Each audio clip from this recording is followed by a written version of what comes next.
Well, that's actually quite a big discussion here on Saba. I mean, especially on social media. The energy bills here are very high. That has a lot to do because of fuel. And, there's always a concern here within the community that people see the solar panels and, they feel that how that's not necessarily being reflected onto their bills. The argument against that is that, had we not had the solar panels, the bills would be even much higher than what they currently are.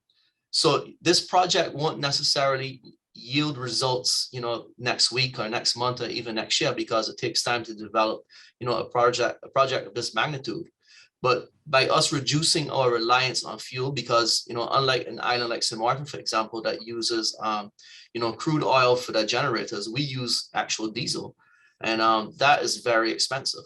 So even though we use less diesel than what we were using before the solar panels, the price that we have to pay, because we have to bring it in smaller volumes, it gets shipped into containers. So, that makes it very, very expensive. And that's, us reducing our reliance on the use of diesel to produce electricity.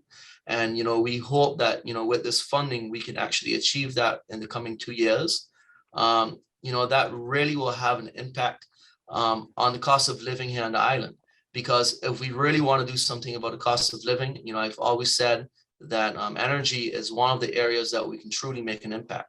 Because having, electricity in your home is not necessarily a luxury item, it's a necessity.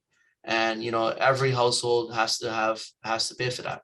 So by making it more affordable, and definitely with this investment, we're on the path to the right direction to do so.